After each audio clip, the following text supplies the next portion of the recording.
look at the church, us at large, the things are almost twisted backwards or so misrepresented. And there's some of the vital things that he said. The signs of a believer. We're going to cast out devils. We're going to speak in new tongues. Well, that right there is trouble in the camp.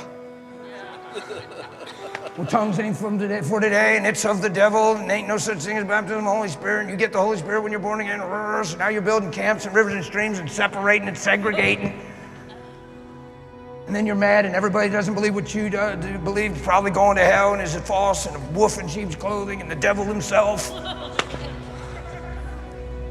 It's amazing how we have such liberty to cast our opinion in the season we live in. How even social media gives people a chance to just voice their opinion without any accountability, without any thought.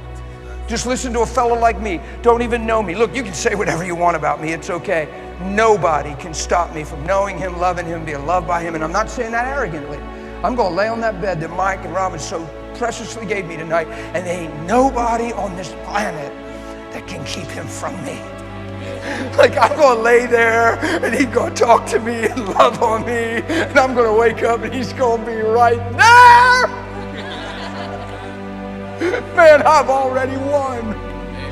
You can write anything derogatory you want, but you ain't walking in my shoes. You ain't enjoying him, or you couldn't be writing that stuff because you think different. You'd cry for me. You'd hurt for me, and you'd pray for me if you really believed what you were writing. That's right.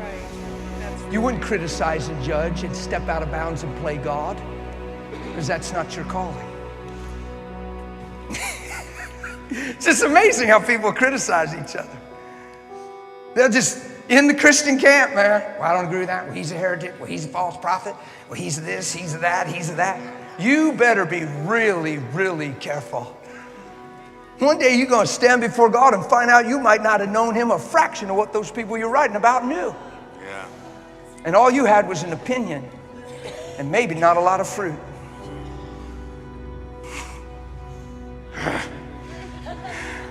Oh, man. It's just good to be able to talk like that and know where your heart's coming from. I mean, you have no idea how cool I have to try to play it after I talk like that, because I feel so wired right now, because what I'll say, nobody can keep me from him. Ah! He gonna slip up on me. Some of the people they're so frustrated in their own Christian life, they're so bound by theology, they ain't even having that experience. So when you have that experience, they didn't have it, they don't think it can be real, so I must be hearing the devil. Just think how dangerous it is when all you want to do is blow a trumpet. Well, God doesn't heal today. Healing's not for today. That means everybody that shares a healing testimony is deceived, lying, or of the devil. That's not a good camp to be in. To call everybody that has a healing testimony deceived, a liar, or of the devil. That's what they did to Jesus and crucified him on a cross.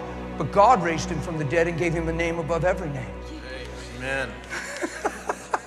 See, he didn't let what men didn't see determine what he did see. He's the light of the world. He's casting the light here.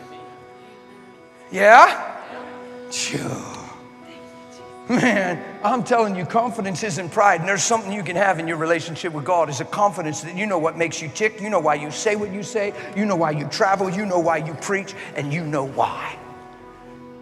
And people can say anything they want about it, but when you know why, it gives you boldness and confidence. There was a time when Peter and John didn't understand that. And then there was a time when them Pharisees looked at them and they weren't afraid anymore, and they weren't scared to die anymore. And they counted it an honor to be treated like Jesus and be suffering for his namesake. And they were flogged and came out rejoicing. And they said, whether it's right in the sight of God to listen to you or listen to God, you're going to have to decide in this matter, since you're trying to rule this thing. But we can't help but to speak of what we've seen and what we've heard, right? So there's a place where they just changed.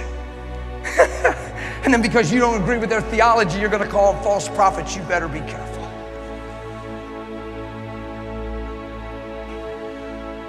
I've said to people a long time ago, if you disagree with what somebody's saying, stop getting mad and think you're this watchman on the wall that's supposed to be angry and mad and telling me, stay away, that's a liar, he's this, he's that. If you were really close to God, you would cry about those things, not get mad about them. And they would bring you to weeping. And blessed are those who mourn in Zion, not criticized, for they shall be comforted.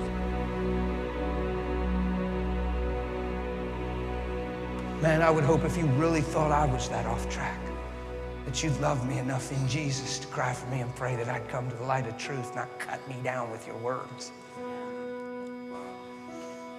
And I'm not saying that because actually people don't, that to my knowledge, don't write a ton of bad stuff about me. I mean, now don't start whoever's listening just because I said that. But my buddies actually told me, they said, you don't have a ton of persecution out there. I said, well, it's good if somebody throws one in now and then, because be careful if every man speaks well of you. So.